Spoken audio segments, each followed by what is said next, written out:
My name is Lisa Lyon, Lyon.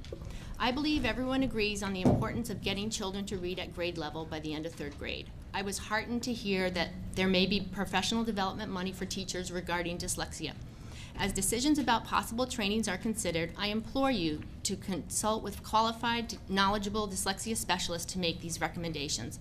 Please do not allow professionals who have denied past services to those with dyslexia to purchase programming for teacher education.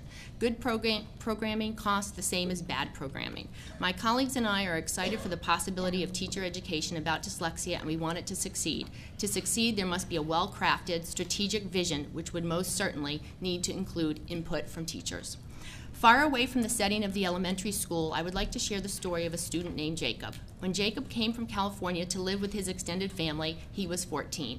He had already experienced a life full of complicated family dynamics and challenges.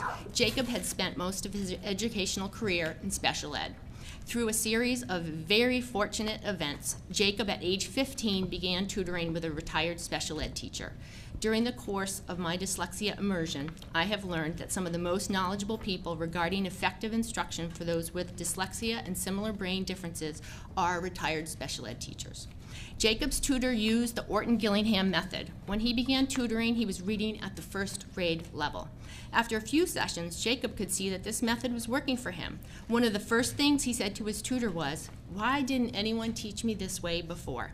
Connections were being made. He could see progress. Jacob was motivated. He wanted more tutoring. He made time for it. In addition to hanging out with his friends, playing video games, and wrestling, he wanted more. He asked his tutor if she could increase their weekly sessions from twice a week to 3 times. In exchange for the additional tutoring, Jacob bartered. He did yard work and painting. Within 2 years, he was almost reading at a 5th grade level. Kids want to learn. Teachers want to teach. I share this story because I want to bring attention to the high school dropout rate. Why would kids keep coming to school day after day, year after year, if they were unable to learn in the one way that teachers were teaching? What would the behavior and self-esteem look like in a 10th grader who was reading at the 1st grade level? It would not surprise me to think there would be behavioral issues and absenteeism. What if, instead of the problem being dyslexia, it is actually the answer? I suggest there is value in trying to find out how many truant and low-achieving kids in high school have dyslexia. To change the output, the graduation rate, the input must be changed. One key part of the definition of dyslexia is the unexpected gap between intelligence and performance. When we hear someone speak who is highly articulate, our brains cannot imagine that he or she could have such difficulty with reading and writing. This disconnect causes many to challenge a student's motivation. It's the only thing that can make sense to so many. If a kid seems bright or even average and performance is poor, oftentimes teachers, even parents, think the behavior must be due to a lack of motivation, effort, or bad attitude. But what if it's dyslexia? Ms. Lyon, you need to wrap up, please. Okay. It is understood that the nature of one-on-one tutoring for all with dyslexia is cost prohibitive, but there are other successful approaches which are Orton-Gillingham based and geared for the entire class, which means cheaper. The famous Yale University researcher Sally Shaywitz has said, "We do not have a knowledge gap in dyslexia, we have an action gap." I am the president of the Dyslexic Student Union at Lincoln, and I'm a dyslexic. The writing example I've given you is an example of both my writing and what my writing is like unedited. It really shows the gap between what I'm capable of doing and what my first draft looks like. The story that I tell is a lot about how my teachers did not understand this gap. And to this day, I've had many teachers that do not understand why I am different and why there's that gap. I've had teachers say that I am not motivated. I have had teachers say that you might not just get the material. I've had teachers say that dyslexia just doesn't exist. And the fact is, these were good teachers, and to many of my classmates who weren't dyslexic, they were wonderful teachers. And the issue wasn't that they didn't care, it was that they didn't understand and they didn't have knowledge. So with the DSU at Lincoln, that's the Dyslexic Student Union, and with the help of Jim Hansen and Peyton Chapman, we are putting on a simulation and information for all of the teachers at a staff meeting. And this is something that can change the teacher's outlook on their students instantaneously.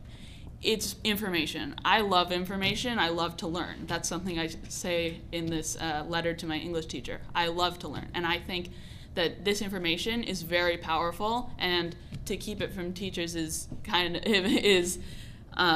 it's very important to get that information to teachers. And it's something we could do in every single school this year.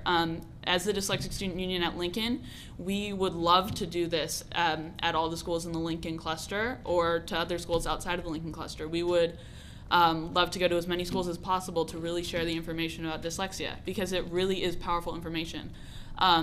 I've noticed this year, since I've gone and talked to all my teachers and explained dyslexia fully to them, they have been not only much more helpful with me, but also more helpful with students that I suspect of being dyslexic. I've seen students around me who didn't know they were dyslexic, and I don't know, but they could have been, and I've seen them struggle, and I knew that if the teachers had more understanding, maybe their issues could have been resolved in an easier way through understanding between them and their teachers. My name is Moira Finnegan. My last name is spelled F-I-N-N-E-G-A-N,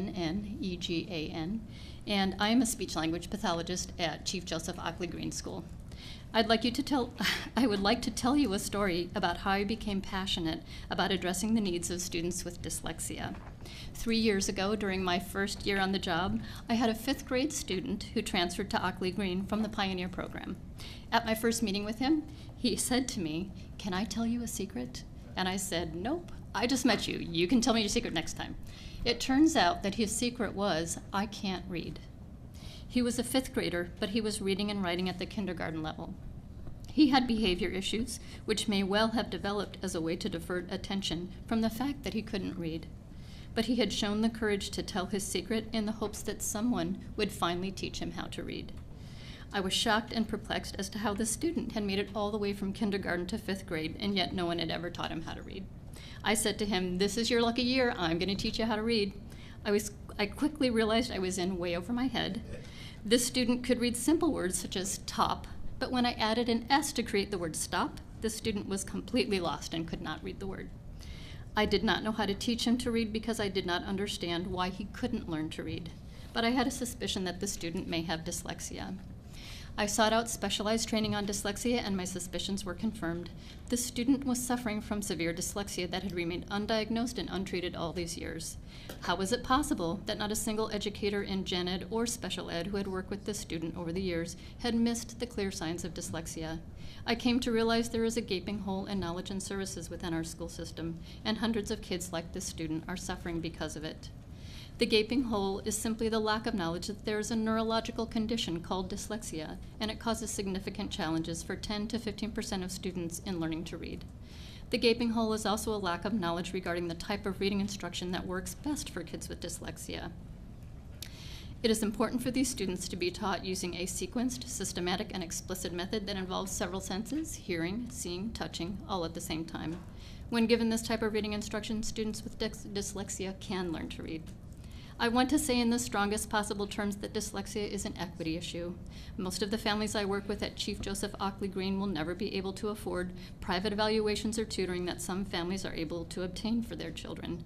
Many families trust that the public school system will do right by their children, that educators have the necessary knowledge and skills to teach all children how to read. In reality, we educators are not given the tools we need in our teacher training programs or in offerings on the PPS Learning Campus to recognize and treat dyslexia in our students. The unfortunate result is hundreds of students like my 5th grader who could not read and perhaps never will. I urge you to fund dyslexia training for all teachers, including general education teachers, special education teachers, and reading specialists, so that we can help all students learn to read. Thank you.